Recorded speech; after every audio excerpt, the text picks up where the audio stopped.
It is a championship for the Bedford Bulldogs, 3 in a row. Johnson serves it in. Great header there, and it's a goal. Brian O'Brien shot, Bedford goal. Sees it about the 18, sends it up and over and in. Big shot, Grace Crowder. Will kick, snaps back, kick is up. It looks good.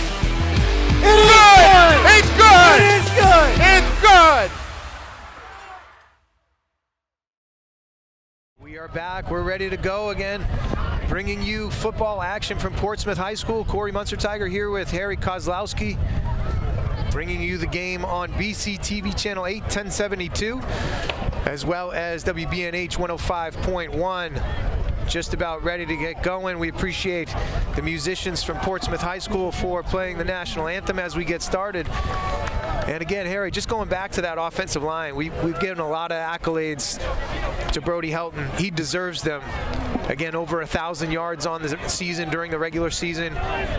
22 touchdowns, including 4 last week. Absolutely amazing performance, but he doesn't do that without such a stellar line in front of him. Again, left tackle, Spencer Henrishon, left guard, Brennan Krause, just a sophomore, Jake Sheff, the center, Jake Ben, the right guard, and the right tackle, Connor Flaherty. We'll talk about the front 7 on their defense as we get started here in just a few minutes. Dylan Soden getting ready to kick things off, and we're just about ready to go. Speaking of Brody, he had a great piece on WMUR TV. And don't forget, too, that he is one of the nominees for the Joe Ukipa Player of the Year Award, along with Kevin Sheridan. Dylan Soden back ready to kick. His cover team is ready. 5 yards from the ball. He checks everything out, makes his approach. Kick is out and away. Short and left. It trickles down to the Portsmouth ClipperCats. They pick it up just outside the 15-yard line. Bring it back to the middle, and just shy of the 30 is where the ClipperCats will begin. That was Emmanuel Poe on the return. And Poe did a good job there with that line drive scribbler. You know, he had to wait for the ball to come to him, during which time Bedford was able to close in coverage, and he was able to follow his blocks and pick up about 10 or 12 yards as a return. So he did a good job there, considering the circumstances. Colby Gedney is back at quarterback. He's in the pistol, ready to guide this ClipperCats offense. 3 receivers out to the left, far side. Motion from right to left, and they hand it off, going right to left, around the outside, trying on the jet sweep. That was Angus Moss on the carry. He gets a couple yards, but not too many, as he stopped 3 yards into his run, maybe 4. He'll give him 4, so it'll be 2nd and 6. Moss with some speed as he motioned to his left, but the Bedford linebackers able to follow him along the line. Like you said, he was able to get 4 yards there, but didn't get much more. Bedford defense definitely stepping up.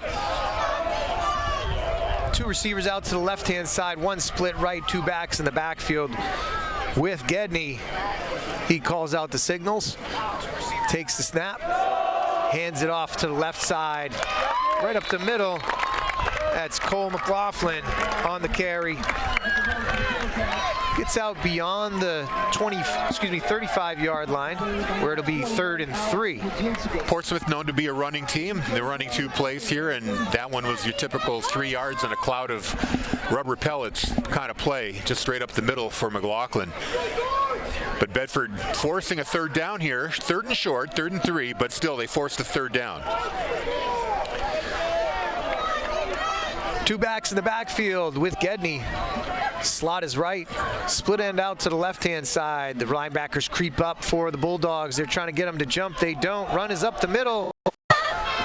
And close to first down yardage was Brooks Connors. And they have a 1st down. And he barely got that 1st down. He sure did, but he got enough, and they moved the chains. The ball is marked right on the 40-yard line. And the ClipperCats have a 1st down. Being in the far grandstand from the press box, we have kind of a low look at the field here. Not a perspective that we're used to having, but on that particular play, you got a great look down the line of scrimmage, and we saw the runner make the line of gain. Bulldogs with 5 men on the line of scrimmage, anticipating runs. Two linebackers stacking behind. The ball's on the ground here. Gedney picks it up, gets out to the right-hand side, and he's swarmed before he can get back to the line of scrimmage. Kevin Sheridan coming out from his DN position, ensuring Gedney had nowhere to go. 2-yard loss for the ClipperCats, 2nd and 12. Jake Ben finished that tackle, and he needs to be a little careful here because he was flexing over Gedney when he got up, and you're really tempting a flag right there. You can't do anything like that and tempt fate. Could see that on the replay. I agree with you. Tempers and excitement are high. Want to make sure you don't do anything silly to set your team back 15 yards. Gedney back in the gun. 2 backs in the backfield with him. Almost get one of the D linemen to jump, but they'll hand it off. Getting out past the 40-yard line, a gang tackle at about the 43. He gets 5 yards back, but it'll be 3rd and long. Yeah, that fumble definitely setting back the ClipperCats. It was a 3-yard loss on 1st down, or on 2nd down, I should say. No, yeah, on 1st down. 2nd down, they pick up about 5, and like you said, it's long. It's a 3rd and 7 here for a 1st down. 8:30 and counting on the clock. First possession of the game. The ClipperCats got a 1st down. They're looking to get a 2nd 1st down here, but facing a 3rd and 7. 0-0 is your score early. Colby Gedney back in the backfield. Again, 2 backs, 1 on either side, are in the backfield with him. Slot is right, split end is left.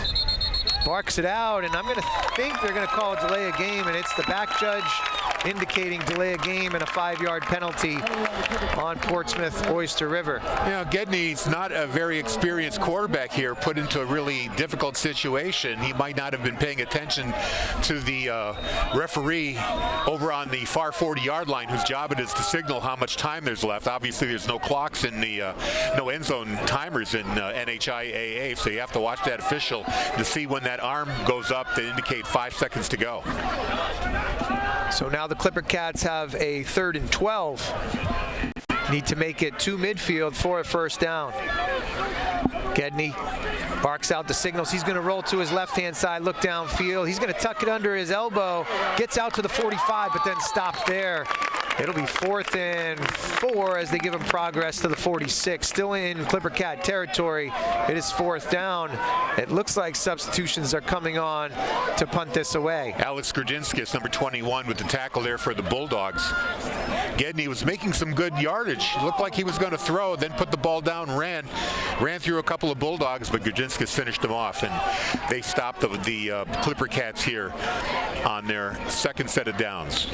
Grudzinskis has done a phenomenal job at his inside linebacker position all year. He and Jack Rizzo running things for that defense, part of that front 7.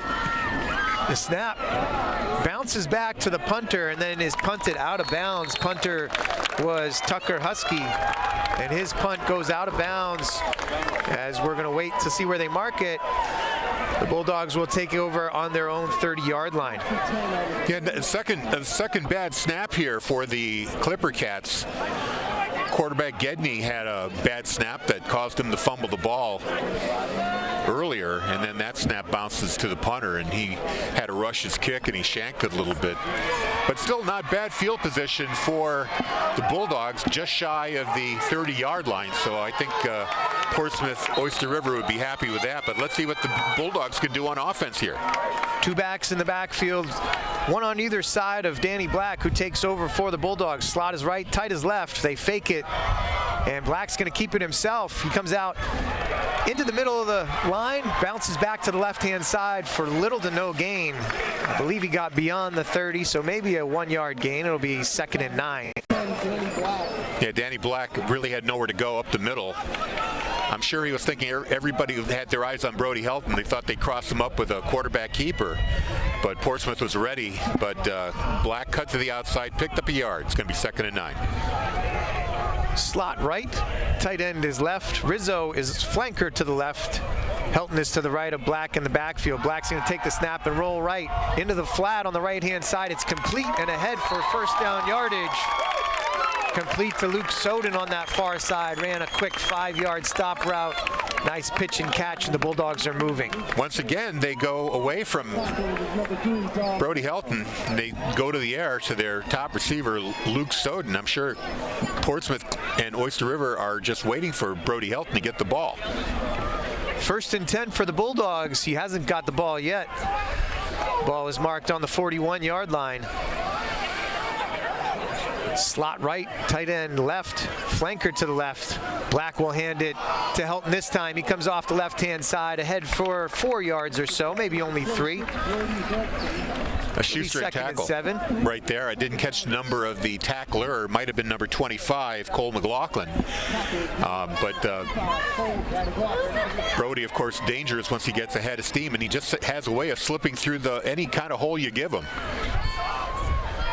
So we're back to the line of scrimmage. Black with Helton to his left. Trips near side to the left. Tight end Sheridan is to the right.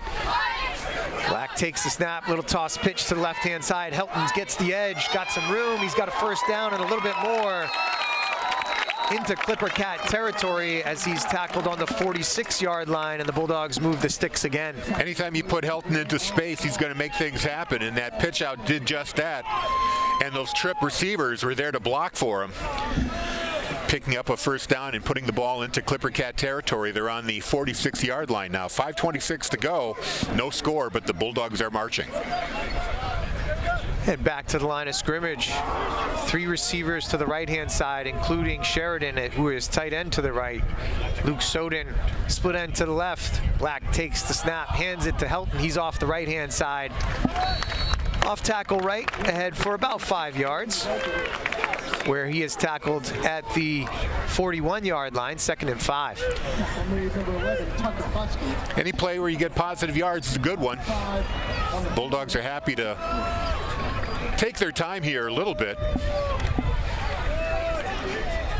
And that's key, honestly, is, making sure that you're not damaging your own opportunities moving forward. No negative yardage plays, no tackles for loss, no sacks, no penalties. Rizzo's in motion right to left. They give him the jet sweep into the near side, the boundary. He's got a first down of his own as he runs it down again to the short side to the 32-yard line. The Bulldogs have another first down. Great run there by Rizzo, and he had Brody Helton leading the block. It's good to see Helton not only run well, but block well. He's helping out his backfield teammate, opening up some holes. He actually got a pancake block there on one of the defensive backs that came up to help for run support. Bulldogs have traveled about 37 yards since getting the ball on their own 30. Slot is right, tight left. Rizzo in motion left to right. They'll give it to Helton. He goes off the right side of the line, but gets stacked up pretty quickly. Maybe ahead for 2 yards. Maybe only 1. A number of Portsmouth-Oyster River tacklers led by Cameron Worcester, number 60, stopped them there. Managed to gain a few yards. It's going to be 2nd down and 8. Good job by Worcester wrapping up Helton there, as he is, as you've mentioned a couple of times, quite slippery. We'll call it 2nd and 8, gain of 2 there. 3 receivers out to the right, including tight end Sheridan. Soden, the lone receiver near side. Black has Helton behind him. He takes the snap, hands it to Helton. He's over on the right-hand side. He's got some room. He's got a first down. And the Bulldogs are driving. Looks like they'll have a first down on the 20-yard line, heading in ClipperCat territory, knocking on the door of the red zone. Portsmouth's doing a pretty good job containing Helton. He's getting first down yardage, but he's not breaking one like he usually does. A lot of times when he's in the open field, he's off to the races, but Portsmouth has been containing him, though. However, they've been giving up first downs. This is the 4th one for the Bulldogs already. Harry, we've been spoiled this year with big play after big play. This is what normal offense looks like. Black takes the snap, hands to Helton. He's going to go off tackle left, cuts it back up inside. He's inside the 20 for another 2-yard gain, 2nd and 8. And Cole McLaughlin was kind of talking to himself there because he got into the backfield and almost wrapped up Helton, but of course Helton was just kind of shrugged his shoulders and shook him off and made it into another positive yardage gain. The Bulldogs heading into the wind here on their first drive of the game. They forced a punt on the ClipperCats' first possession of the game. Relatively smooth running first quarter, just the second possession overall, and we're almost at 2 minutes remaining. Black calls out the signals, toss sweep to the right-hand side this time with Helton. Makes a cut up the middle, gets down to about the 15, and then he's stacked up and driven back.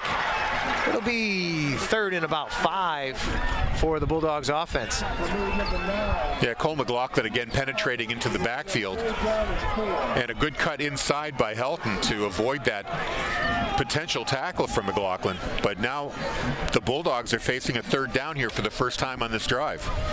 And again, Cameron Worcester coming up and making the tackle for the ClipperCats. I believe they had a 3rd down a little bit earlier, but made light work of that. 3rd and 5 in this case. 2 receivers into the boundary, far side. Flanker spit well wide. Here is Jack Rizzo. We're going to get a timeout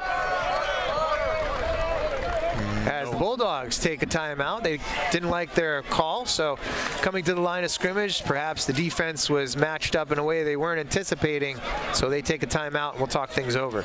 You know that BCTV's live channels and on-demand content are easier than ever to access when you have the Bedford Community Television app. You can get it on both Apple iOS and Android Play. Download the Bedford Community Television app from your favorite app store and enjoy our content anywhere you have a signal. A Wi-Fi signal. Well, that certainly helps if you're trying to get stuff from the interwebs, Harry. Yeah, otherwise it doesn't work so well. So 3rd and 5, key early play here for the Bulldogs offense. What was interesting to me is that they've only gone to the air one time to Luke Soden. They've kept it on the ground the rest of the way here, and Portsmouth is really stiffing up on the run attack here. I wonder if Coach Matthews is going to cook up something through the air. We shall see. I would not be surprised if they do go to the air, given the athletic abilities of his receivers on the outside, both slot and split end positions. Would be tempted to go for the end zone from here. Slot is to the right, tight end is left. Black calls out the signals. They fake, play action fake. Tagliaferro in the end zone, and it's good, it's a touchdown. Fantastic catch and getting his feet down in an acrobatic manner. Dom Tagliaferro puts the Bulldogs on the board. And like I said, it was tempting to go to the end zone there. They had Helton in the backfield, lined up like he was going to get the ball. A perfect decoy. You could see on that replay, outstanding body control by Tags to get his foot down inbounds in the end zone. And the Bulldogs go up 6-0, the PAT to follow. Henrishon with the snap. Black will hold. Soden will do the honors to kick. The hold is down, the kick is up, it looks good. It is good. The Bulldogs on their first possession will score 7 on a 12-yard touchdown catch by Dom Tagliaferro.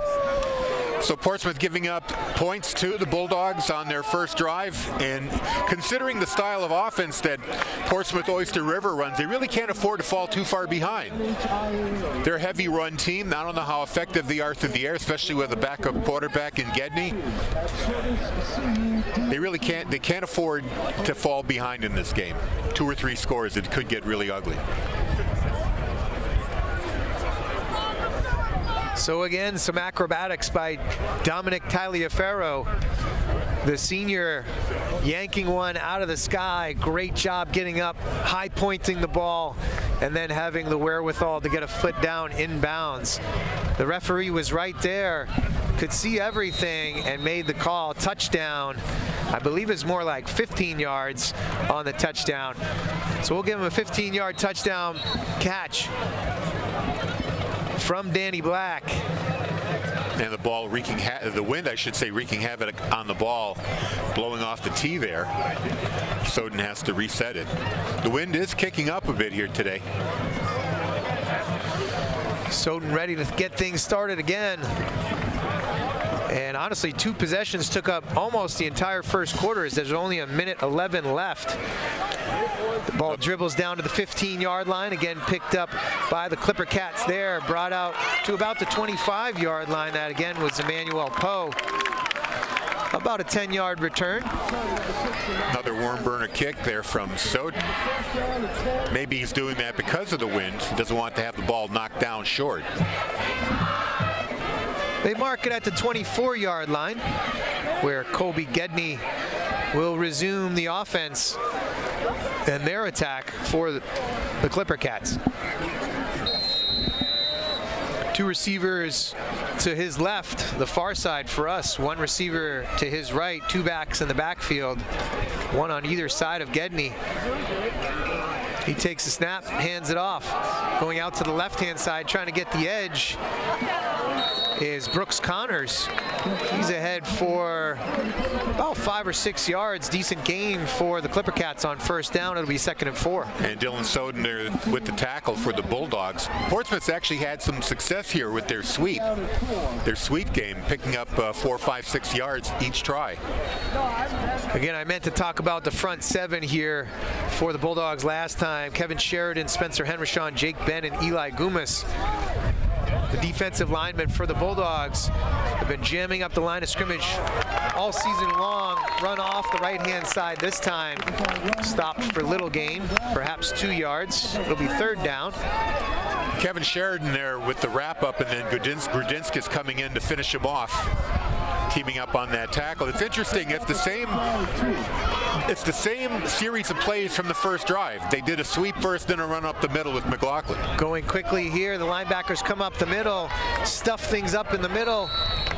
It's not enough to prevent the first down as they move the chains, getting to the 35-yard line and a first down, and that'll do it for the first quarter of action. The Bulldogs ahead 7-0 after 1. Only 2 full possessions so far. The ClipperCats punted and the Bulldogs scored a touchdown. Just the ClipperCats' 2nd possession of the game as we end the first quarter. Hey, do you ever watch those guys in the striped shirts on the field and think those guys know how to live? They know how to live? They know how to live. They know how to have a good time. I do not think that. If you want to become an official, the NHIAA could use your help. They are looking for officials in every sport, not just football. Basketball and hockey, of course, are coming up. And then in the spring, you got lacrosse. So if you think you'd like to become an official, find out more by going to the NHIAA website. We could use your help. We really can.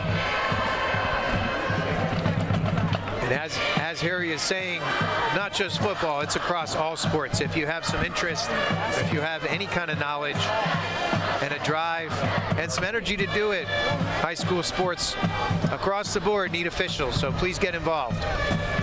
Portsmouth now going into the wind. Bedford will have the wind at their back for the next 12 minutes. We swap sides of the fields. The wind stays the same. So Portsmouth gets a first down by the nose of the football, essentially, just like the first time. It's really kind of following the same pattern as the first possession.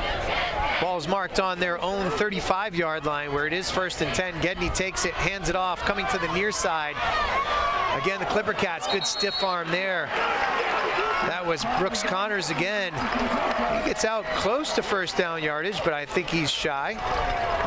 Yeah, Connors with a good burst of speed there to get to the marker, or at least try to. He's a little short. Out to the 43-yard line, 2 yards short. It'll be 2nd and 2.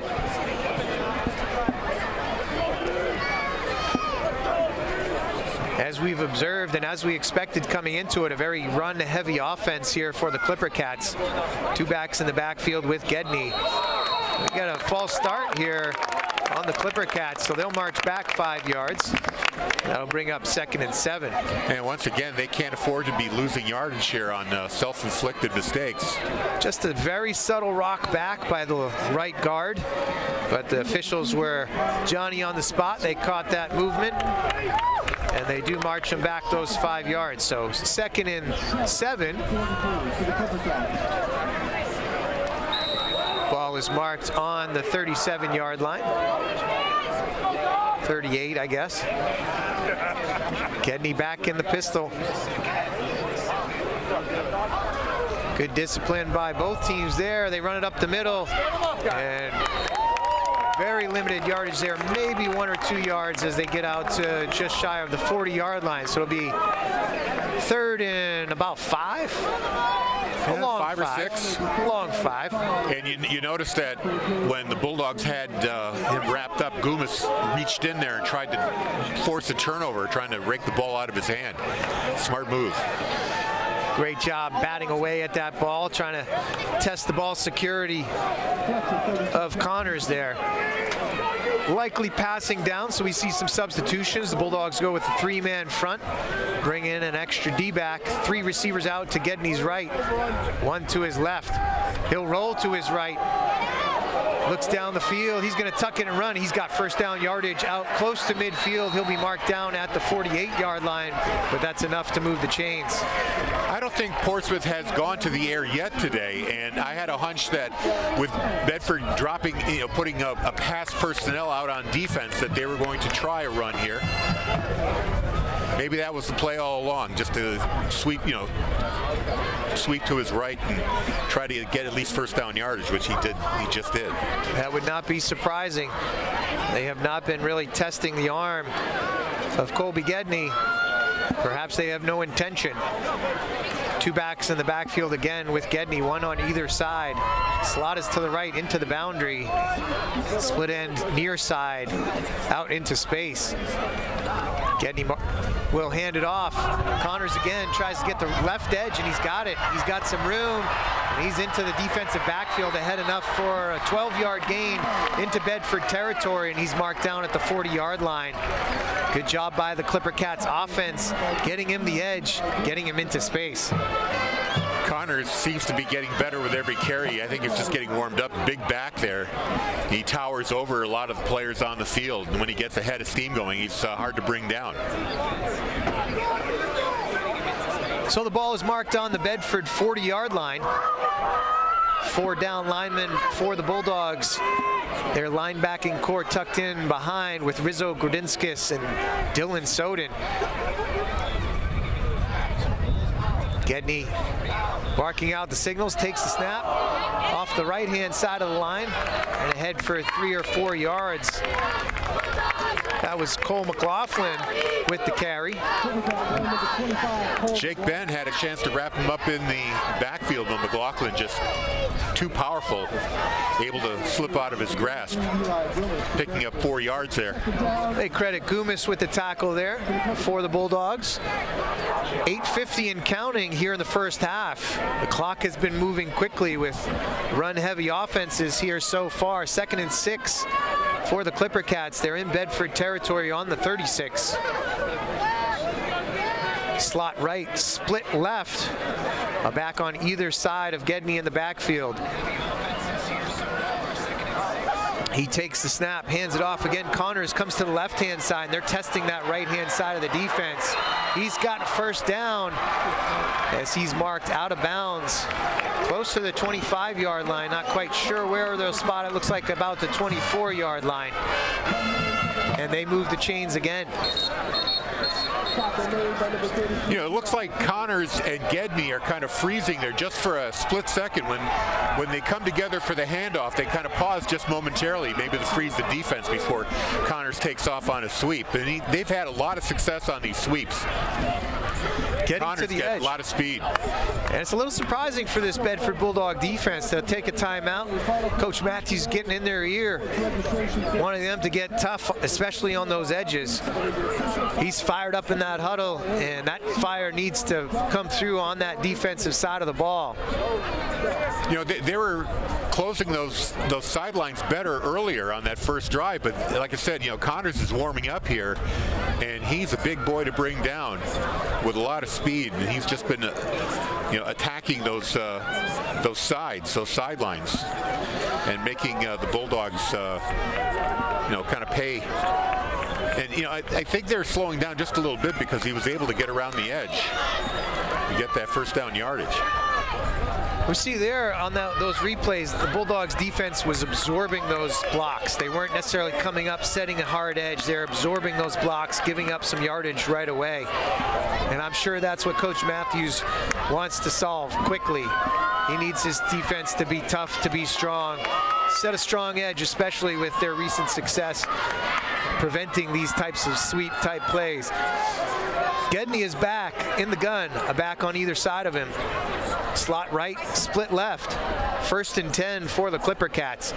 They'll hand it off this time. McLaughlin gets caught in the backfield. Goomis was there right away.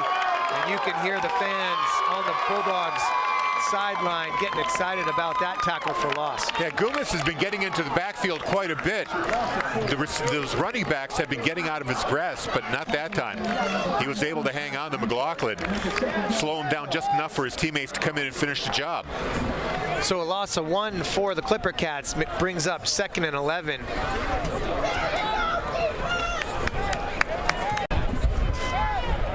Ball's marked on the 24-yard line.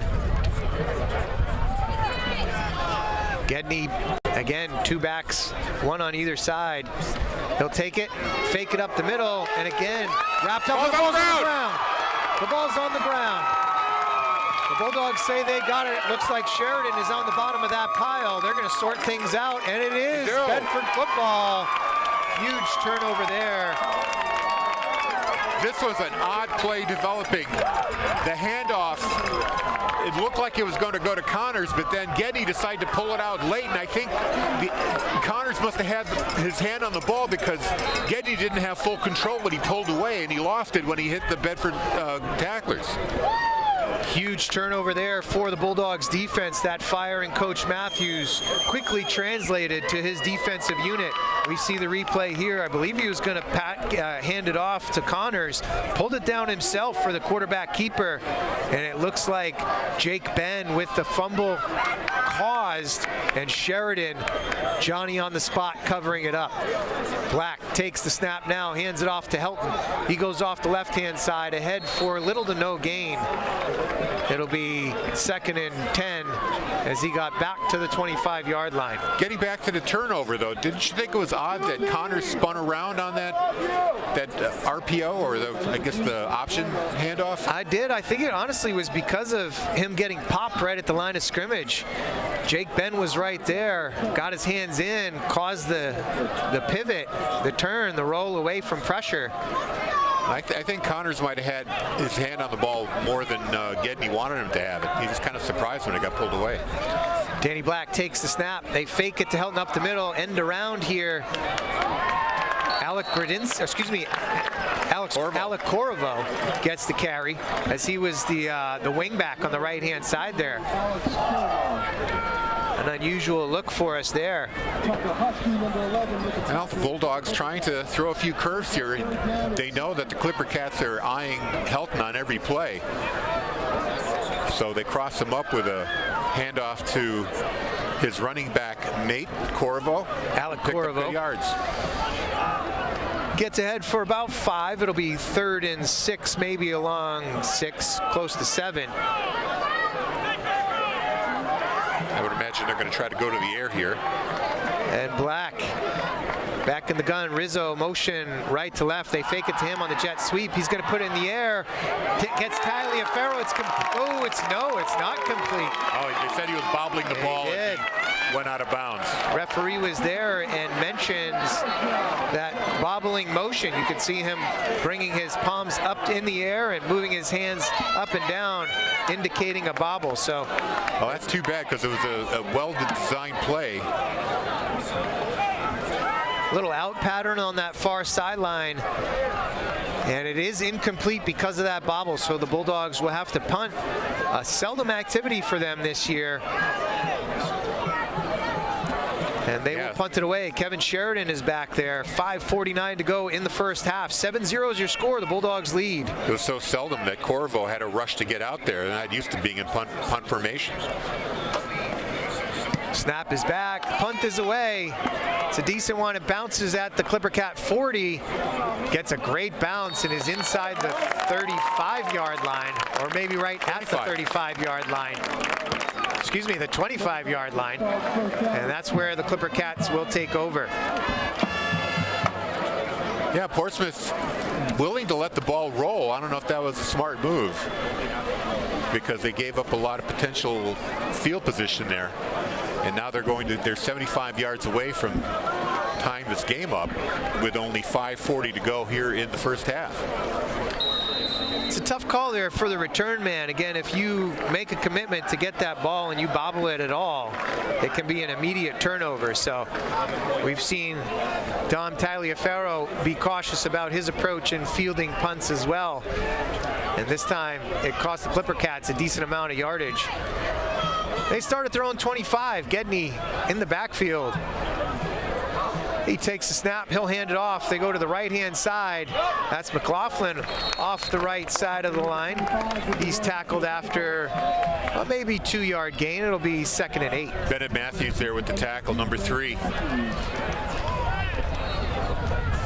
Good job by the safety coming up on run support there.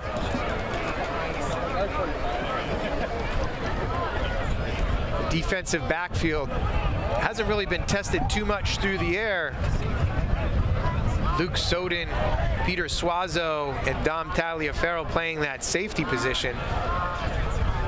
Gedney calls out the signals, he'll hand it off. They go off the left-hand side over the left guard, and they get it out to about the 30-yard line. It'll be 3rd and 5. Clock continues to run. We're inside 5 minutes in the first half in a rather quick-moving first half. Big 3rd down here. Bedford can make a stop, get the ball back, try to put some more points on in this first half, and then double dip in the second. Some substitutions for the ClipperCats. They'll look at their armbands to check out the play call. Gedney has, looks like Connors to his right in the backfield. 2 receivers near side to his left, 1 out to his, 2 to his right. He'll put the ball in the air, out in the right flat. It's complete, close to 1st down yardage, and it looks like they'll have enough, as gaining about the 36-yard line was Jackson Jones on the catch, and they do have enough, and they'll move the chains. First throw there for the ClipperCats. Gedney showing he does have an arm. He does have an arm, and he does have a completion, in this case, for 1st down yardage. They'll keep the same personnel out there, slot right, slot left. Connors is in the backfield with Gedney.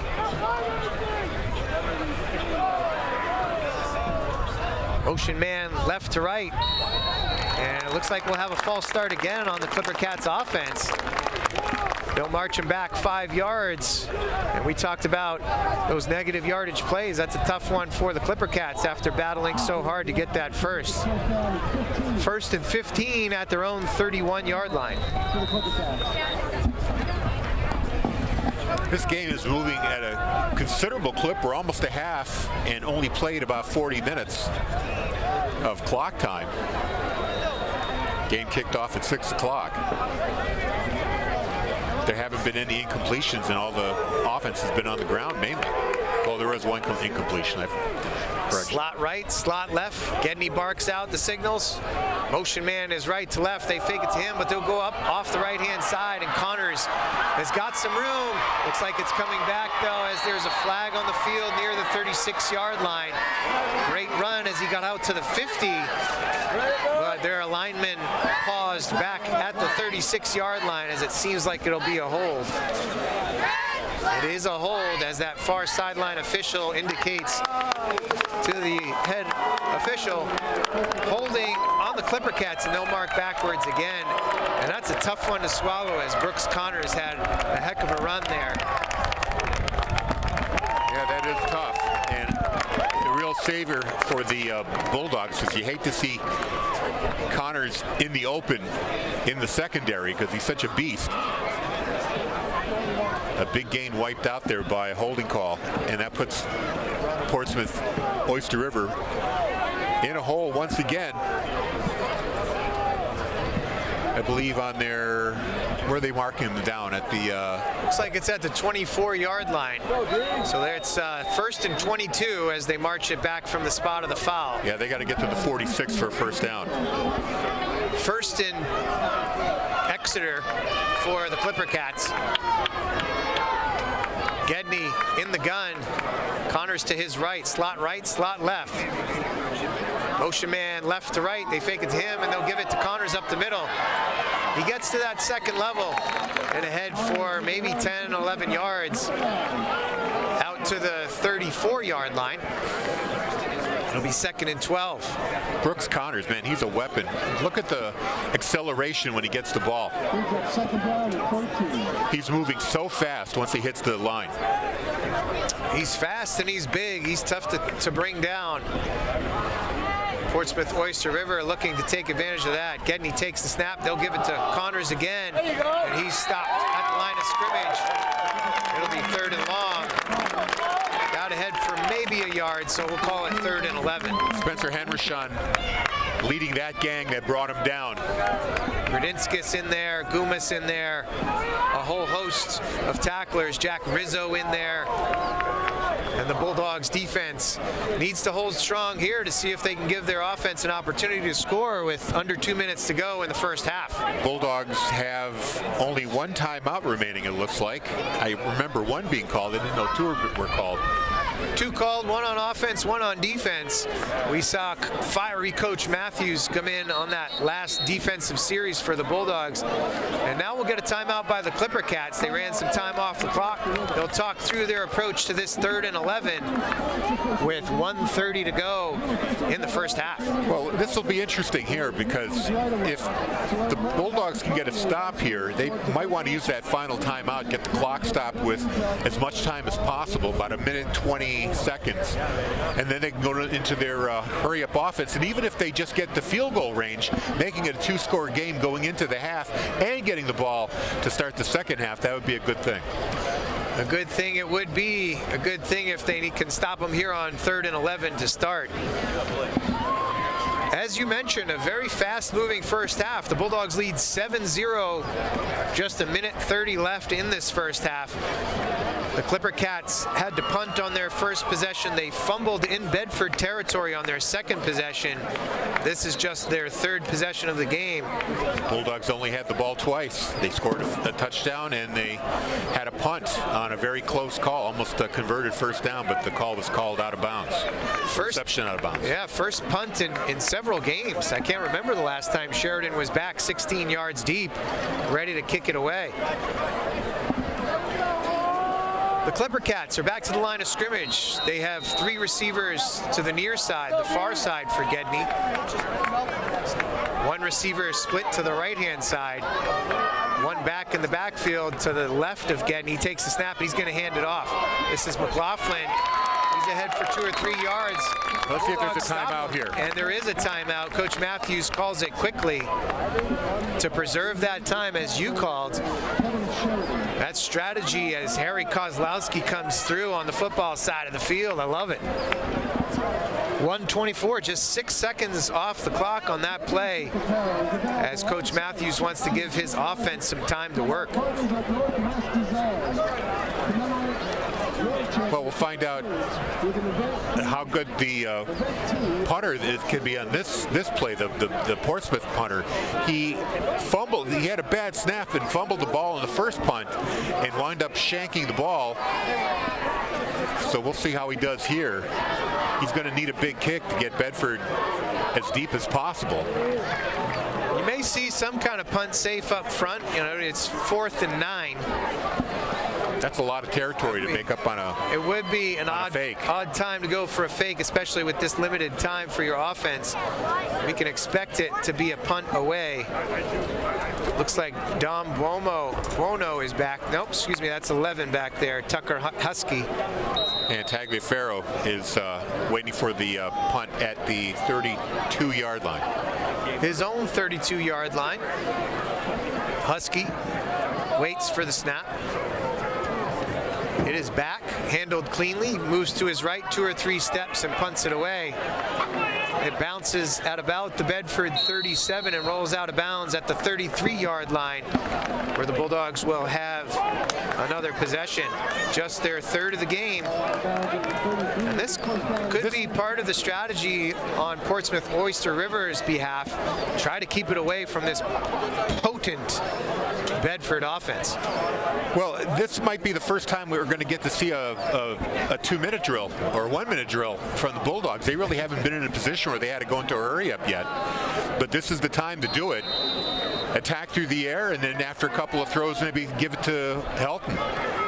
No timeouts for the Bulldogs. They took their last one to preserve clock time on that 4th down for the ClipperCats. Black takes the snap. He'll come out to the right, now back to the left. It's a wide receiver screen. Back to the left side for Dom Taliaferro. He gets popped at the 40-yard line. Oh, yeah. But it'll be 2nd down and short, 2nd and 2 or so. He got held up by Cameron Worcester, and then I believe it was number 8, Angus Moss, finishing him off. And you know, it could have been called. He pops back up, no worse for wear. Danny Black gets the offense back to the line of scrimmage, fakes the handoff, little play action, tags is the receiver. He catches it at the 49-yard line and then gets out of bounds and stops the clock. Yeah, First down for the Bulldogs. Dominic Tagliaferro catching the ball cleanly that time and going out of bounds, stopping the clock with 44 seconds to go. Still in their own territory on the 49-yard line. Don't forget the Bulldogs have the wind at their back here, so if they get it to about the 20, that would be a 37-yard kick. With a little wind assist, I think Soden could make that. You can hear some yelling coming from this sideline as the parents were noticing the clock started running. Taliaferro got out of bounds, so that should have stopped the clock, but the hometown clock keeper ran off 18 seconds. It should be 50 seconds on the clock as the officials talk it over. They're going to likely raise the clock up to 50 seconds. Yeah, there you see it on that far sideline. Hometown clock keeper trying to help out the hometown, but they caught it. They put it back to 42. I believe it needs to go back to 50. Bill Jennings crediting the 12th man here on the we're not in Portsmouth Seattle, we're in Portsmouth, so the Bulldogs faithful have traveled well and they were all over it. Now, are they splitting the difference here between 32 and 52? Let's make it 42. We're still figuring things out. They're back over the ball. They haven't corrected the time to 52, so they got 10 seconds back at least. They did. Black takes the snap, fakes it up the middle. He's got some time, now scrambles out to the left-hand side. Chase there, but gets over into ClipperCats territory. Sheridan with an absolutely devastating block over there on that left side. I'd love to see that on replay. 35 seconds to go here. Clock is stopped with, and it is stopped this time. As Black got out of bounds. They are at the 45-yard line. Boom, you could see that hit on the 45-yard line by Sheridan coming back, helping out his quarterback. Phenomenal downfield block by Sheridan. So 2nd down and 4 here, and they need to get about another 30 yards to get into a comfortable field goal range at the very least. A bone rattler. Sheridan now goes motion left to right. They fake to Helton. Black to the air. He tries downfield, and we're going to get a pass interference call. Intended receiver was Bennett Matthews, running a slant or post pattern on the right-hand side. Got tangled up with Nick Smith for the ClipperCats, and they throw the flag. And unlike the NFL, it's not a spot foul. It's a 15-yard penalty, so that'll bring them up to the 30-yard line with the clock stopped and 30 seconds left in this half. So they're getting close to field goal range. I'm sure that they're thinking 6 instead of 3. They march it ahead. You could see Bennett Matthews was taking a real wide split there, setting up that inside route, running that post pattern from the right side. You see it there. We do get the pass interference call. They will march it ahead from the original line of scrimmage. First down for the Bulldogs. They're going to move them all the way to the 30-yard line. with that 15-yard penalty. Yes, the ball is spotted on the 30. Left hash for the Bulldogs. 30 seconds on the clock here in the first half. And Black back to the line of scrimmage. Slot right. 3 receivers out to the left with an empty backfield. Black looks to the left-hand side, delivers it down the sideline. Great play by the ClipperCats defense. Ranging over from his safety position was Tucker Husky, tipping that away. Oh, he timed it really well, and we're lucky that he didn't intercept that. He saw that coming from a mile away. He also could have absolutely destroyed Sheridan, who was looking back for the ball. He went for the ball instead, and it will be 2nd and 10 on the 30-yard line. 25 seconds to go. I'd say another 10 yards to at least get into field goal range. 7-0 is your score as the Bulldogs look to try to get more points on the board with those 25 seconds left here in the first half. Black in the backfield, Helton to his right, trips to the right-hand side. Sheridan stays in to block on that left side. Black rolls out to his right, looks downfield. He'll scramble now, gets to the sideline and out of bounds, stopping the clock inside the 30. 17 seconds left. Tough one on the backside. We get a flag down at the 35-yard line. It's going to be a hold on the backside. It looks like Henryshawn is going to be called for that hold on the backside. Now that's going to make things a lot tougher here. 17 seconds on the clock. They'll march off the penalty. It'll be marked at the 40-yard line. So it'll be 2nd and 20. Now they do stop the clock on first down, right? On a penalty, yes. They no, but I mean on first down, so they stop to, like college, they stop the clock to reset the chains? They sure do. It's a momentary pause while they arrange the sticks. Well, that opens up the whole field for play. For example, if they did want to try to get in the field goal range, if they get a first down inside the 30, then they can spike the ball and they'd have time for another play or a field goal attempt. Black back to the line of scrimmage. 3 receivers out to the left-hand side. Tight end Sheridan is to the right. They overload the left-hand side and they'll give it. Oh, it's an intercepted. They were looking for the tight end screen, and a D lineman stepped right in front, comes up with a big play on 2nd and 20.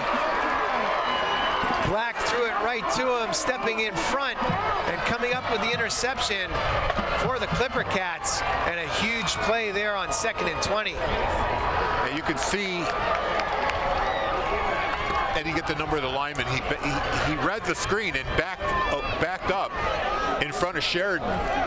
So that was an excellent read on his part. I believe that was Fletcher Miles, big number 53. Well, great play there. It stopped Bulldogs from potentially getting some points here before the half, but now with just 11 seconds to go, ClipperCats are on their own 47-yard line. We'll see what they do here. Go to the air.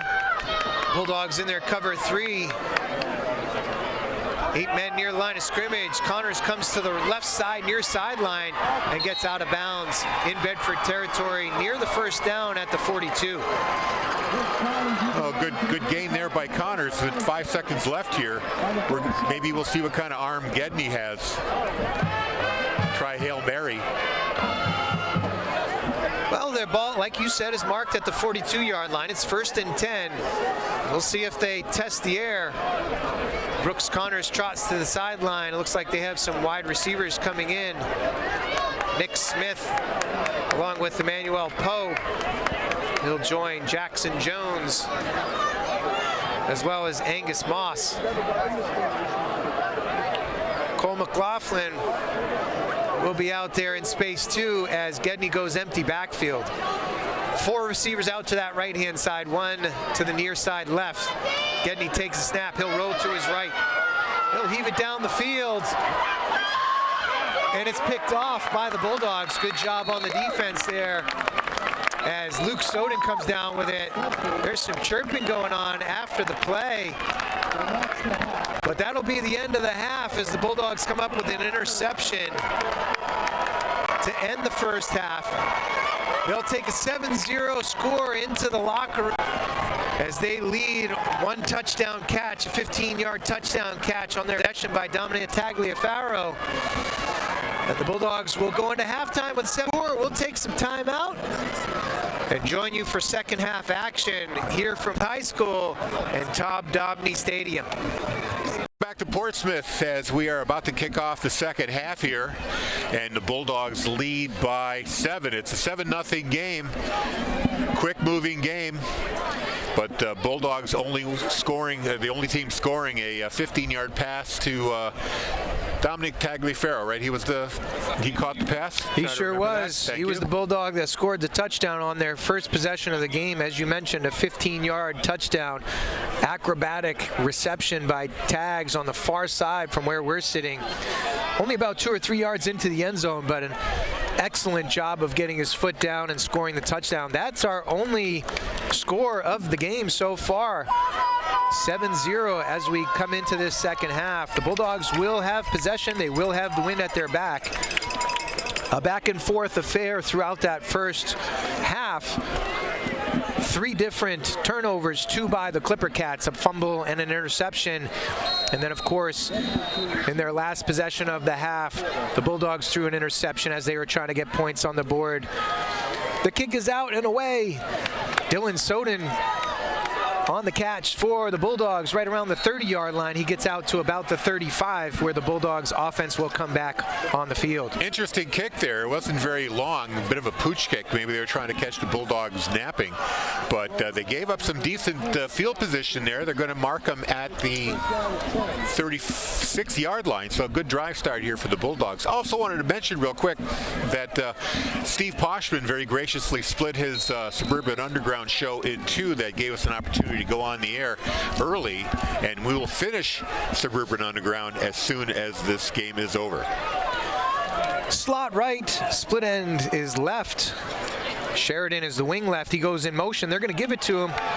Boom, some big hits right at the line of scrimmage. Sheridan takes 3 or 4 defensive players to drag him down, but he has 7 yards in the process, maybe 8.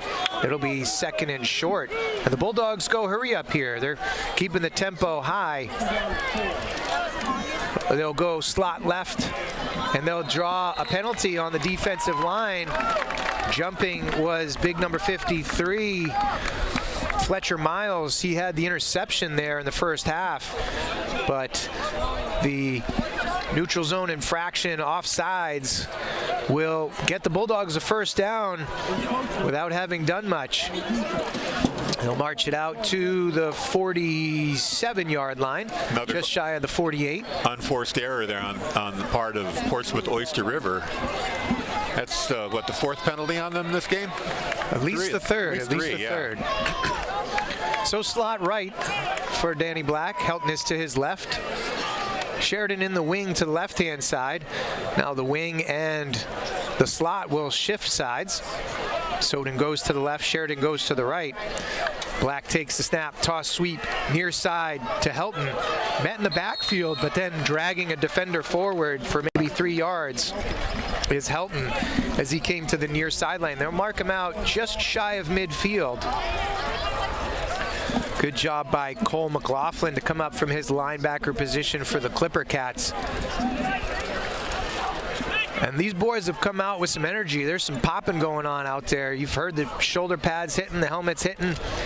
The Bulldogs almost get another jump on the defensive line there. 3 down linemen for the ClipperCats. Front 7. They fake the handoff out to the right-hand side. Complete to Bennett Matthews, near sideline, right at the line to gain. Looks like he's going to be marked out at the 42, and it is a first down. They signal, and the Bulldogs are moving again. They're in ClipperCat territory on the 42. The Portsmouth defense sensed something was up. They were pointing their fingers at the Bedford formation, but whatever it was, they didn't find Bennett Matthews in the open on the sideline. Bulldogs going up tempo again. Helton runs it up the middle, then bounces out to the left-hand side. He's tackled near the left hash. Ahead for about 6 or 7 yards. Well, they'll call it 5, so they mark him down at the 37. It'll be 2nd and 5. Yeah, Helton hasn't been able to break one open against this Portsmouth-Oyster River defense. It's a very formidable team we're playing here. Slot right, split end is left, along with the wing. They'll give it to Helton. He'll go off the left-hand side and gets met at the 35-yard line, ahead for 2 yards or so. It'll be 3rd and 3. Again, the Bulldogs trying to change things up here, going hurry-up offense, staying right at the line of scrimmage, getting the play calls from the sideline. 3 receivers out to the right, 1 to the left. Helton to the right of Black. You could hear that wind. It's blowing pretty hard. Black comes over, clarifies the play. Now he's ready to get things started. Takes the snap, toss sweep to Helton out to the right-hand side into space. Stiff arm at the 35, ahead for first down yardage. And the Bulldogs have another first. Helton showing that balance. He took a couple of hits early on, was able to shake one off and stayed on his feet until he got well past the marker for that first down. Strong stiff arm on Dom Buono as he was potentially caught for a loss there at the 36-yard line, but shed that tackler and got ahead for first down yardage. Slot left now. Wing is right, split end is right. Helton to the left of Black in the backfield. They clarify. Now they'll shift positions. Alec Corriveau, not Helton, is to the right of Black. On the wing is Sheridan. They'll give it to Alec Corriveau. No, they won't. Black takes it down, comes off the right-hand side of the line. Over the right guard. Jake bending ahead and getting some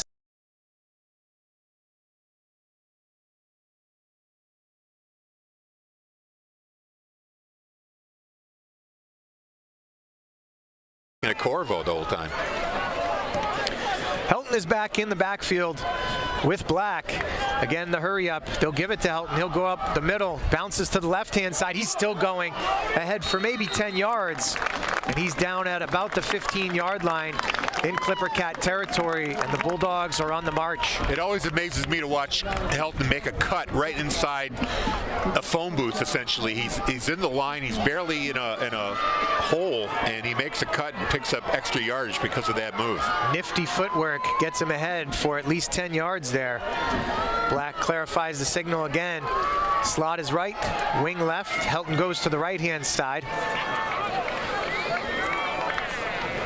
And they'll give it to Sheridan on the end around. He's trying to get some space around the right-hand side. Gets down after a good run. The ball looked like it popped out. They should call that down. He was down. The ball came out after Sheridan hit the ground. That was tough timing. Should be down by contact. It might have gone out of bounds. Down by contact. They're going to talk it over. They stop the clock. They're going to discuss things, but let's watch here on the replay to see when that came out. Now, it was coming out before. We can see that clearly on the replay. And whether or not the ClipperCat was out of bounds when they covered it is a different story, but that ball looked like it's out as a fumble. And there's a flag on the field, too. I don't know if they just picked it up. It looks like they're going to let Bedford maintain possession here. If that was out and the ClipperCat who covered it was out of bounds, that's an out of bounds play. They are marching off a penalty here, so it does look like the Bulldogs will keep possession. Lucky for them, because that definitely was a fumble. Great job on the replays here by Dale Bird back in the studio, bringing us a very clear shot of that. It looked like the first player to touch it was out of bounds. It looked like one of the defensive backs, maybe Nick Smith, number 2. And as he touches it when he's out of bounds, that means it's dead ball and the offense retains possession. So it is 1st and 20 now. I'm assuming a holding call made there on the Bulldogs. The Bulldogs dodge a bullet there. They were in red zone. They'll fake it to Helton here, play action. They'll give it to Matthews around the right side there, ahead for a 5-yard gain. He's pushed out of bounds near the 20-yard line, where it'll be 2nd and 15. Matthews making that NFL catch, high pointing it and getting both feet in bounds. Well, he doesn't need both feet. He just needs a tiptoe in. 1 foot in high school. He does it successfully. And a nice catch by Bennett Matthews. Just a sophomore is Matthews. These Bulldogs have several sophomores have been contributing throughout the season here. Of course, Helton, Matthews, and then the 2 offensive linemen that we've talked so much about. Black will look to the left now. Coverage downfield is good. Black looks to get around. Great block on the outside, and Black has Good amount of space to run. He's inside the 10-yard line, close to first down yardage, but I think he's still shy. Judging by the near judge, I think he's got another 5 or 6 yards to go for the first. Great athleticism by Black to look downfield, tuck it under when he needed to, and Matthews gave him a block to get him some extra yardage on that far sideline. 3rd and 4 is the official count and amount here. 7:04 to go in the 3rd quarter. The Bulldogs with their first possession of this second half. And they're driving, trying to get more points on the board. Black back in the gun. 3 receivers to the right-hand side. He'll fake it to Helton and take it himself up the left-hand side. He stops short. He's well short of the first down, ahead for maybe 2 yards, but they'll mark him down at the 7. Looked like he maybe got 1 yard. So a decision to make here for Coach Matthews. And it's not a very long decision-making process. The offense stays on the field. It's 4th and 2, maybe 4th and 3. And a big play here in the 3rd quarter. Perhaps they'll try to get him to jump, maybe a hard count. Danny Black in the gun. He takes the snap, toss pitch to Helton. He runs off the right-hand side, and he's in for a touchdown.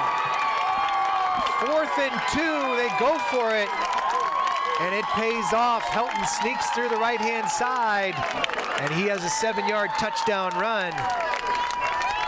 And the Bulldogs go up 13-0 with the extra point to come. Oh, you know, Helton was just itching to break one for a score, and he finally did it there.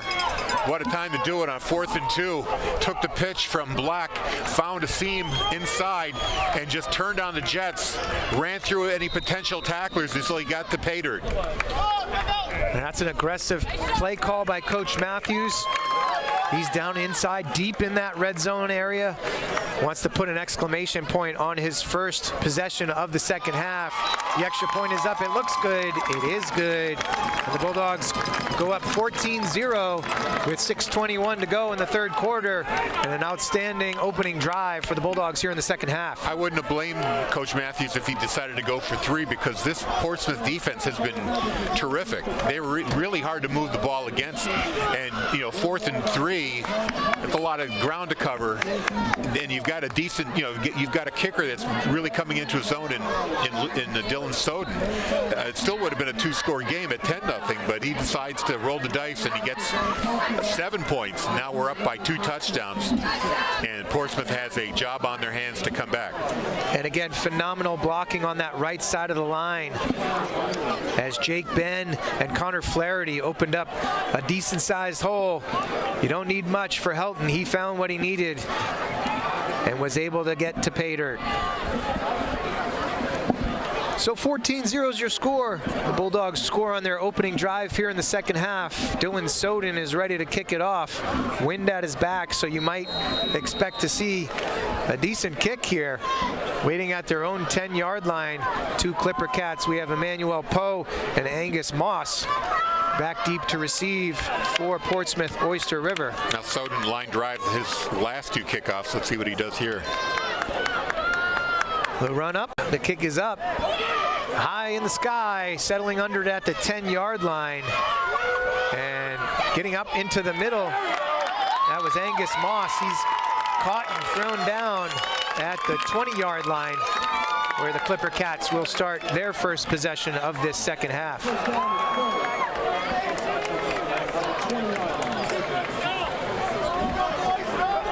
So that up-tempo offense that the Bulldogs jumped into to start the second half gave them great results, kept the ClipperCat defense on their toes. And even though it was up-tempo, it burned off almost 6 minutes worth of playtime. So Gedney is back behind center. He'll hand it off. Connors goes to the right-hand side of the line. He's hit right near the line of scrimmage. Forward progress will give him maybe 2 yards. It'll be 2nd and 8. You know, ever since that timeout when Coach Matthews kind of came out with some fire and brimstone against this defense, they've really tightened up against Connors. He hasn't had a big run since. That's all about setting that edge, making sure that he's not getting to the outside on this defense. Your help is from the inside. Your linebacking crew is going to make the tackle. You need that defense to force those runners back inside. Gedney now hands it off to Connors again. No, he's going to keep it. He runs up the middle, gets beyond the 25-yard line. It'll be 3rd and about 3 as they'll mark him at the 27. Portsmouth keeping it on the ground. Only a couple of pass plays to their credit here. 1 interception at the end of the half. Gedney has a back on either side of him. Slot is to the right, split end to the left. Linebackers crowding the line of scrimmage for the Bulldogs. They knife through, they slow the runner down as Gradinskis got through that offensive line. He blew that play up real good. He sure did. Brooks Connors didn't have much room to go, and it brings up 4th down. Luckily getting back. Actually, no, that's going to be a loss of 2 as he's tackled at the 25. So in for the punting duties is Tucker Husky. Ready to punt it away and back to the Bulldogs offense. Great stop there by the Bulldog defense. 3 and out, and they get the ball back here. Chance to get some decent field position. Tagliaferro's at the 40. Defensive coordinator dialing up a blitz. Gradinskis through that left side of the line and blew up the play, as you mentioned, helped from his defensive teammates. Away with the punt.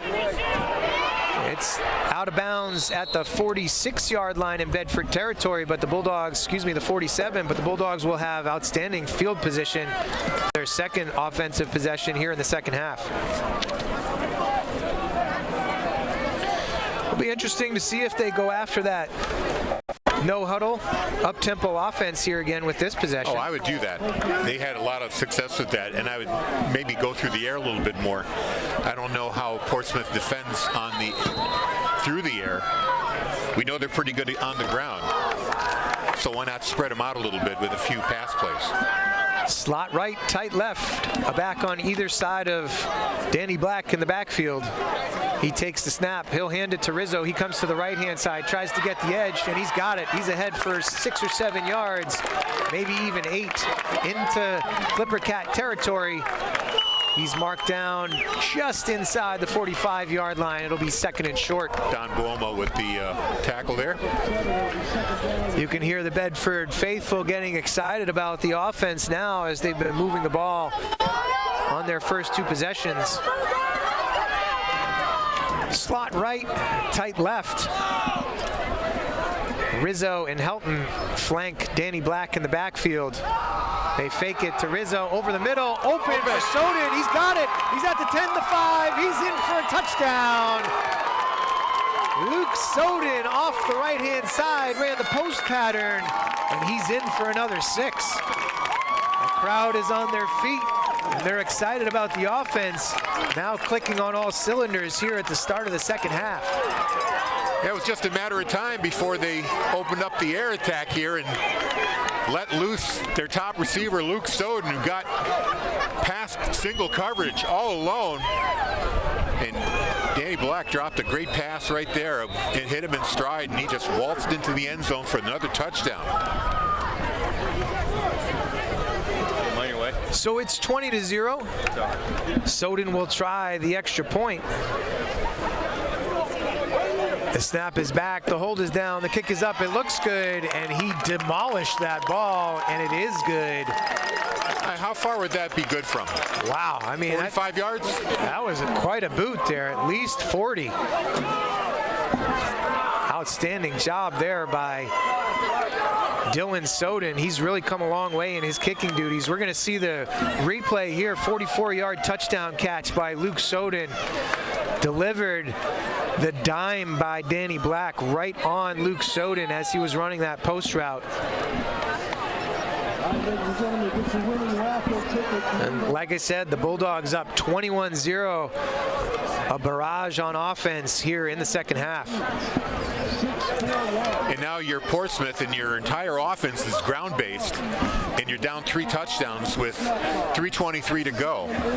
It's getting to be a tall order. I mentioned, I said that at the beginning of the game. They really can't afford to fall behind too far with the style of offense they run. And now they're in trouble with a 21-point deficit. They're chasing the score and they're chasing the clock. As you mentioned, only 3:23 remains in this third quarter. And with that plodding, run-heavy offense, they're going to need to start opening up this playbook a little bit with Gedney behind center. You know, in Bedford, they'd be perfectly fine with Portsmouth running the ball. Just keep the clock running. Dylan Soden ready to kick things off. Poe and Moss back deep to receive for the ClipperCats. As you mentioned, the ball fell off the tee, so Soden will re-tee it. We're ready to go. And Soden has the wind at his back here, so let's see if he blasts this one. He kicks it a little short to the right-hand side. That is Moss taking it, has a little bit of room out towards the 30, just shy of the 35, and now the ClipperCats will take over for their second possession of the second half on their own 34-yard line. Good return by Moss right there. You know, it's easy to listen to Bedford 105.1 online. Just go to wbnh.bedfordnh.org for the stream link. We also stream on apps like TuneIn, MyTuner, Simple Radio, and Radio Garden. Or if you have an Alexa device, just say, Alexa, play Bedford 105.1. And now we're seeing what you might have expected, 4 wide receivers in this set. Brooks Connors to the left of Gedney. Now he'll shift to the right. Gedney calls out the signals.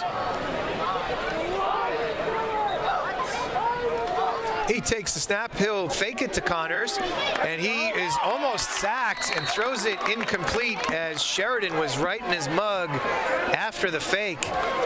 He's forced to throw it away. That could be considered grounding, but there was a receiver somewhat close. If there was a bucket somewhere, he'd call that a hook. 2nd and 10 it is. Angus Moss was somewhat close to that. He wasn't really out in a route. Looked like he was more trying to block. But close enough to that ball, an incomplete ball, to dissuade the grounding call. Gedney now, quick pass out into the right flat. Swing pass is ahead and complete for about a 10-yard gain. Good job by Emmanuel Poe to weave his way through the Bedford defense. And that turns that quick swing pass into a 10-yard gain. That was a good call there by Portsmouth, but can't let them have too many of those plays. Jake Ben coming back from his D-line position in pursuit from the backside, in on the tackle. We're going to see this Bedford front eat today. Now Gedney hands to Connors. He's ahead for 4 yards, just shy of midfield on the 49-yard line, still in their own territory, 2nd and 6. And even though they gave up 4 yards, they send a message at every tackle driving Connors back. Just kind of send the message that we're not going to give these yards up easily. Gedney back now, 4 receiver set. Connors the lone back in the backfield to the right of Gedney. Looks like Rizzo's going to come on a blitz. Gedney rolls to his right, delivers downfield. We have a flag down near sideline, perhaps an illegal man downfield. I think it was incomplete over there on that far sideline, but I haven't really seen any signal. They are coming back, so it was incomplete, but we do have a flag down from the near sideline. There was possibly close to an interception there. We also have an injured Dylan Soden limping to the sideline here. Don't want to see that. Got dinged up a little bit as he is coming to the sideline. They'll discuss the flag. I'm guessing it was a legal man downfield, but they are sorting through things standing right there at midfield. See if we can make it out on the replay what exactly happened at the end of the play. Yeah, Soden got his hands on it and was trying to make an interception there. It looked like he kind of came up a little awkwardly as he was trying to make a play on the ball there. They were consulting with Coach Matthews what he wanted to do, and I think they'll march him back here. And they do. 5-yard penalty. It'll be second and just over 10 yards. Soden getting stretched out on the near sideline, so it doesn't seem to be anything terribly serious. And he's on his feet. That's a good sign. Sure is. He's going to look to get back in the game here after this play. Helton is playing middle linebacker for now, while Soden was getting attended to. Gedney with an empty backfield, 2 receivers to his left, 3 to the right. He'll roll to the right, looks for some space, tucks it under, gets back to the original line of scrimmage, and maybe a yard gain. It'll be 3rd and long as he's tackled at the ClipperCat 46-yard line. Jake Ben excited about the tackle there, fired up with his defense locking down. You know, Gedney saw an opening in the line. It kind of parted like the Red Sea, and I think he got tempted to take that opening, and it closed very quickly. Henrishon there with the tackle. Jake Ben right there to ensure he had a good hold on him. Gedney now. 4 receiver set, looks to do the swing pass to the right-hand side again. He's got his man, Moss. It's complete and ahead. Ooh, close, still going as he kept those feet driving. He's very close to that first down. I think he has it inside Bedford territory at the 45-yard line. Yeah, that same play worked for a first down the last time. Just a quick throw out to the flat, almost a lateral throw. And it is a first down. A signal ahead for the chain gang to move along. I found it comforting as I was walking over here to start the game. They were measuring the chains just to make sure that they were 10 yards. That was kind of funny to watch. 3 receivers to the near side, left side for Gedney, 1 to the right. They hand it off to Connors off the right-hand side. He's got some room ahead for another first down as he's out of bounds around the 34-yard line. And the ClipperCat offense is on the move. Yeah, Portsmouth-Oyster River moving the ball on this drive. 1:06 to go here in the 3rd quarter, and they are deep into Bedford territory, right around the 24-yard line. The last time they were here, of course, Bedford was able to force a fumble. I think it's marked at the 34 there. 34, so thank you. They're still making progress. They trail the score 21-0. Clock stopped right now as Connors went out of bounds. Gedney with a 4 wide receiver set. He'll roll to his left-hand side, gets pressured, throws it deep, and it's picked off. Peter Suazo with the pick. Deep in his own territory at the 12-yard line. And again, we've talked about it in a couple other situations. High points the ball, gets up in the air, catches that ball and comes down with it. Outstanding defensive play by number 19, Peter Suazo. And also credit the Bedford pass rush. They closed in on Gedney. He had to get rid of the ball. And I'm sure that the rush affected the trajectory of the ball. It absolutely did. Floated Gedney it. had 3 defenders right in his face. Had to throw it a little higher trajectory than he was probably wanting to. And Suazo made it a spectacular play on that ball. 59 seconds to go here in the 3rd quarter. The Bulldogs take over on their own 12-yard line after the interception. Slot left, tight right, a back on either side of Black. He'll give it to Helton, who goes off the left-hand side looking for space around that left corner.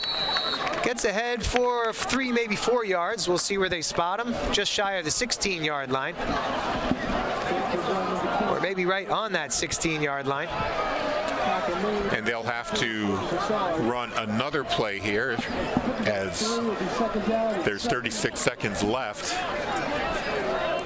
They give him 4, it'll be 2nd and 6. And that clock continues to run. 21-0 is your score. The Bulldogs lead. They have the ball as time ticks away here in the 3rd quarter. Slot to the right, tight left, flanker left, one back in the backfield. In motion is Rizzo. They fake the jet sweep and give it to Helton. He gets stacked up very quickly. That's Cole McLaughlin there making a play. And there's a small loss, maybe a yard. It'll be 3rd and 7. And that will do it for the third quarter as the Bulldogs have a 21-0 lead. At the break, we'll swap ends of the field. There'll be a long walk for this one. We hope you're enjoying the broadcast. We hope you're enjoying the broadcast of Bedford and Portsmouth-Oyster River here on BCTV, channels 8 and 1072. And of course on Bedford 105.1 radio, WBNH LP Bedford. Bulldogs fans, as usual, have traveled in force. I give kudos to the student section here, too. A lot of the students have come out, many of them wearing ski goggles. It's probably still in the mid-50s, so I'm not sure I understand the ski goggles, but it was probably a theme day this evening. Maybe they were expecting it to be a lot colder. They march all the way down to the other end of the field. They'll put the ball on the 15-yard line where the Bulldogs will have a 3rd and 7. 21-point lead and the ball. I would imagine Coach Matthews is going to air it out here. You know, this is not the time to get too conservative, even though you got a 3-touchdown lead. You're going to maintain possession here, so I think a pass would be called for.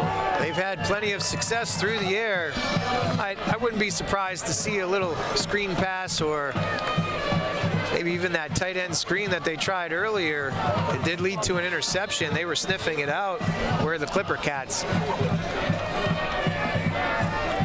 Black has Rizzo motion left to right. They fake the jet sweep. Now he'll throw it down the right-hand side. Soden's behind him. Ooh, he gets hit.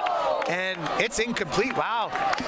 It looked like he got hit early on with the replay. Took a shot in his left hip. Well, he had to come back for the ball. It was a little short, but wow, you know, he made such an adjustment in the air. I thought he was going to come down with it. Very close play as the Bulldogs aired it out. He got hit right at midfield. And slow to get up was Angus Moss. He hit Moss because he came back for the ball. He sure did, and honestly, it looked like he caught some contact before that ball was there. No flag is thrown. Sheridan will go back to punt as it is 4th and 7. And he's going to be punting into the wind here. And you got two ClipperCat receivers right around midfield. Snap is back. Fielded cleanly by Sheridan. It bounces at the Bedford 44 and dies pretty much right there. They'll down it at the 43-yard line as Thomas Braga picks it up. Yeah, I think the wind definitely knocked that punt down a little bit. So it sure did. Portsmouth-Oyster River, good field position, 11:46 to go here. This is their best drive start of the game, and they need it, down 21-0 here in the fourth quarter. They'll take over at the Bulldogs' 43-yard line.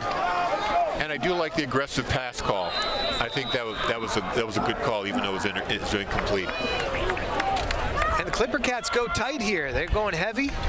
They'll fake the handoff up the middle. The Bulldogs are going to get him for no gain.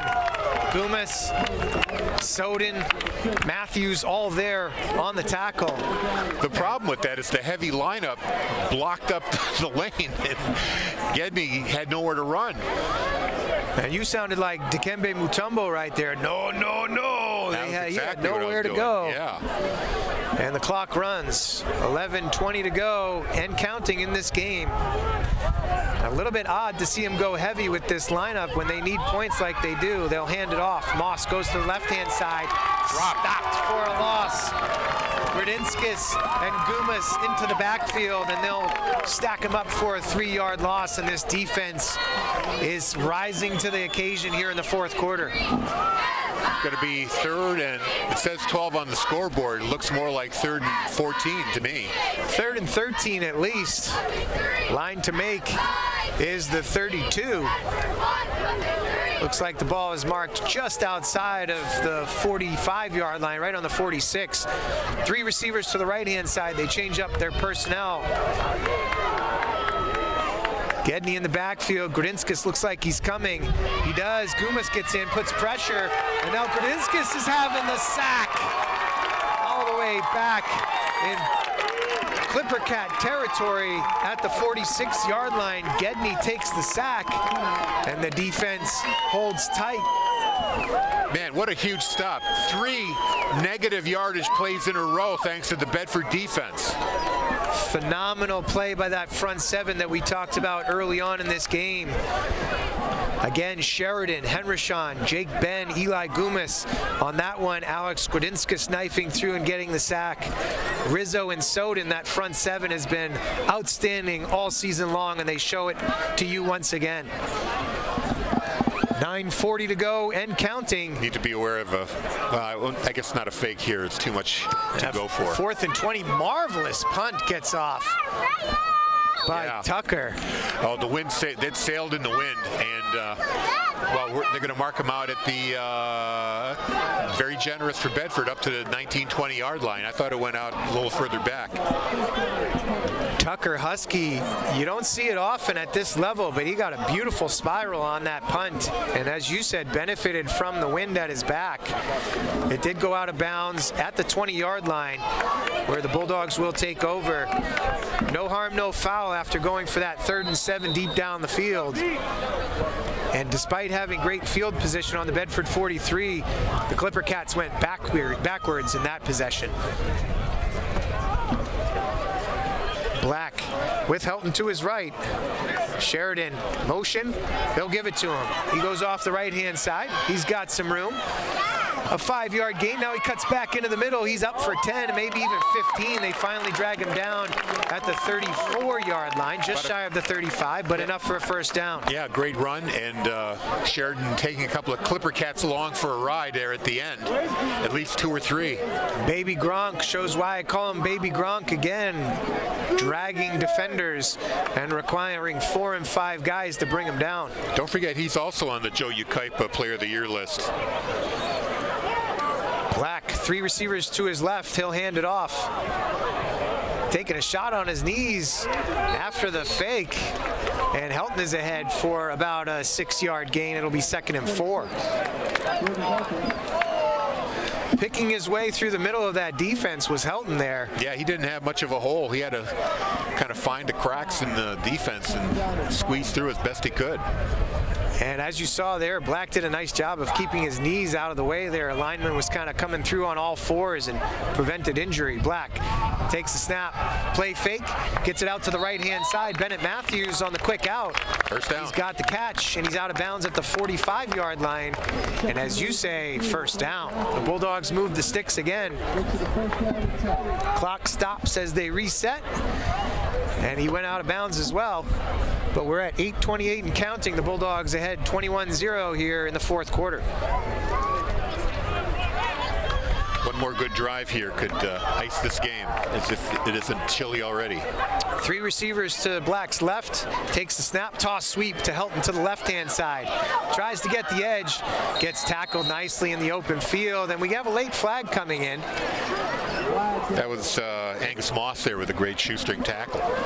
Moss making a sure-handed tackle in space, preventing a big gain, and the Bulldogs offense is going to march backwards. I believe we have a hold. Flag is down at the 43-yard line. They move it ahead to the 45-yard line. Not quite sure who they'll nab on that, but they do throw the flag. It could have been Soden early on as he engaged and pushed the defensive back into the middle of the field, but they do call him. They'll march him back 10 yards. It'll be 1st and 20. Back at the 35-yard line. Clock ticking. It is stopped right now. 8:21 to go in the game. Bulldogs looking to punch their ticket to the finals. I would imagine they'll be content to run the ball quite a bit here. Even though it's 1st and 20, they don't mind as time will continue to tick off the clock. Helton in the slot this time with an empty backfield. Black alone takes the snap. Looks over the middle. He's got Soden with a quick little drag. He tries to get to that right sideline. Has some room. Gets out to the 45, close to the 50. He'll mark him out at the 46-yard line as he stepped out of bounds, but a nice gain there on first and 20 for the Bulldogs. Yeah, the net result is going to be a gain of a 1-yard gain on first down, so it's 2nd and 9. They're back in front of the sticks.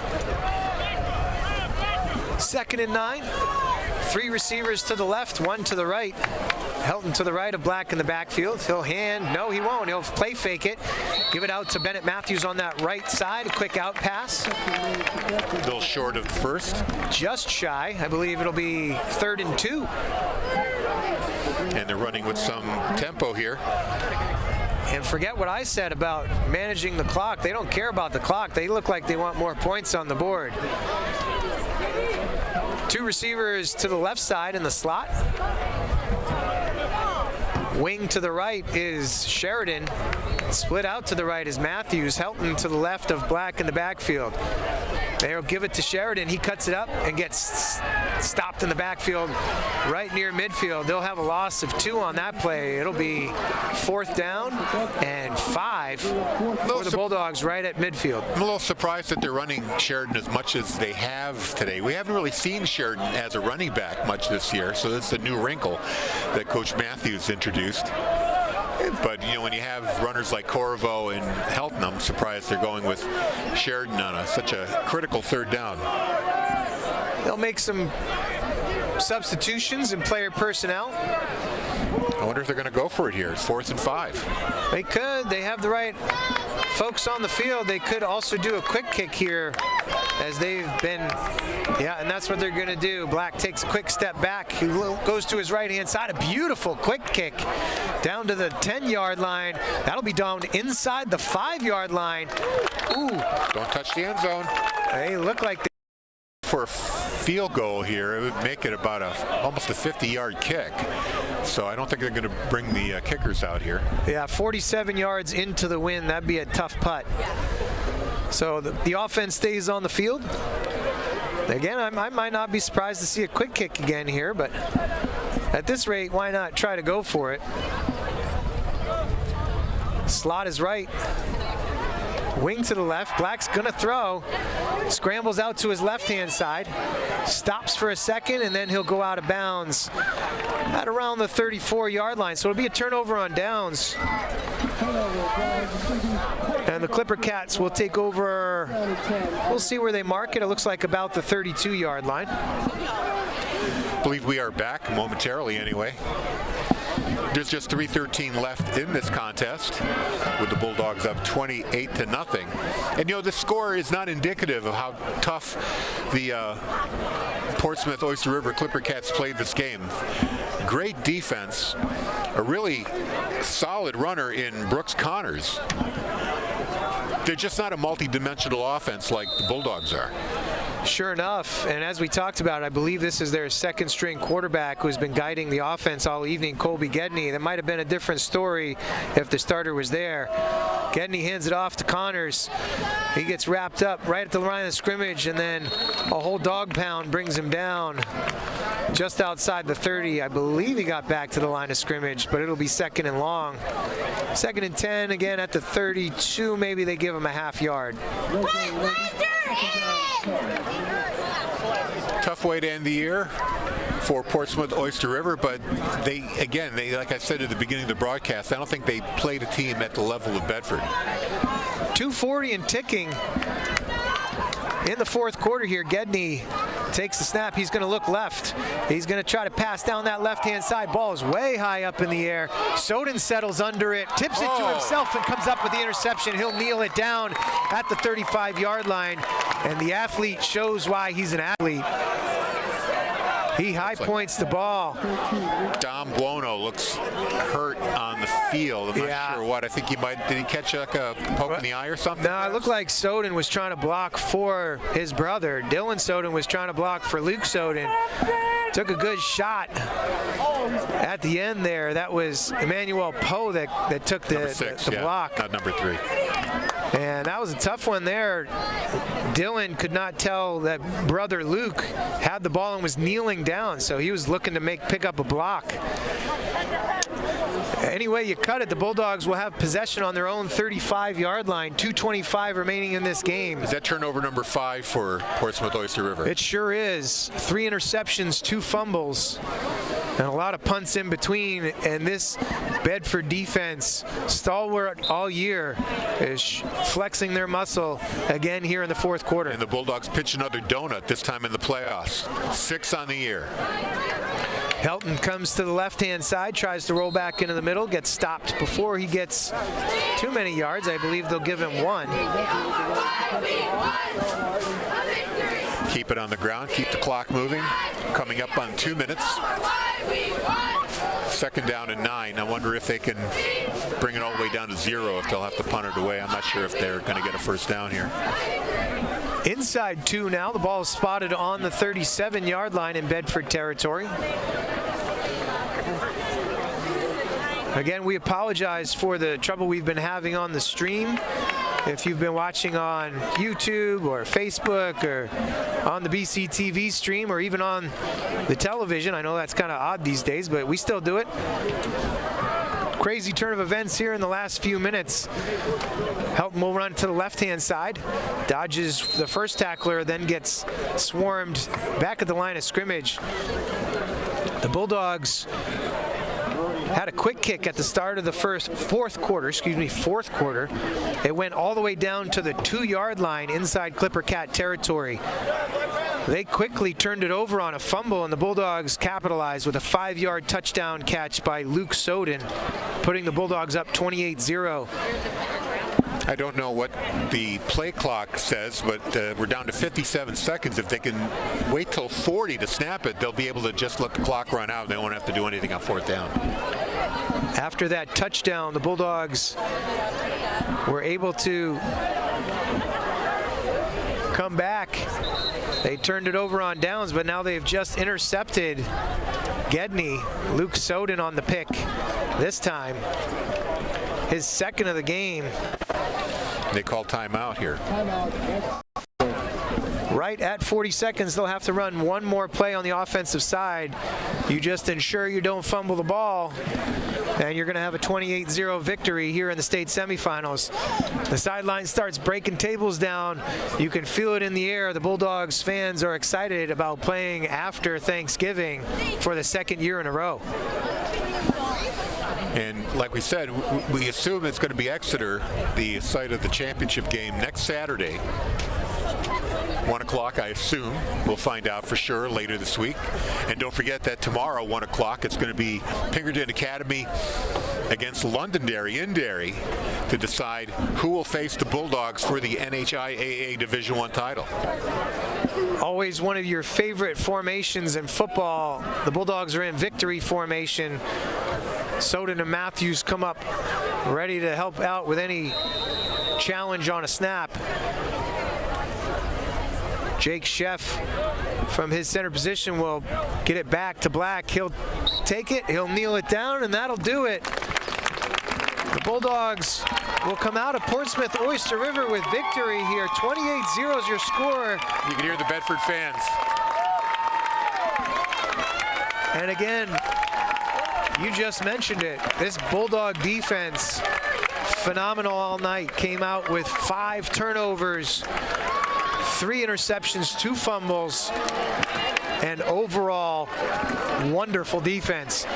They'll have to lock it down next week to repeat as state champions, because they'll have quite a task on their hands, but they'll be happy to be in that state championship game next Saturday. We'll bring all of that coverage next week on BCTV and WBNH. Harry, Radio will be live. Radio will be live, and TV will be on delay. Dale Bird, replay is always a great job. Andrew Fenn on camera, terrific. Bill Jennings, our ACM Leadership Award winner. Thank you. Congratulations, Bill, executive producer. Hey, Andrew, how about swing over and get a shot of the fans here? Hey, you guys want to wave to the TV crowd? There you go. Some coverage of the fans here. Some people excited about waving to the TV, some not so much. But you're on TV, guys. Great job by the Bulldogs here tonight. Thank you again to the BCTV crew here for bringing everything. You will be able to see this broadcast back on the YouTube channel and the BCTV app. So without interruption. Dial in if you want the full recording. For Harry Kozlowski, I'm Corey Munster-Tiger. Have a great evening.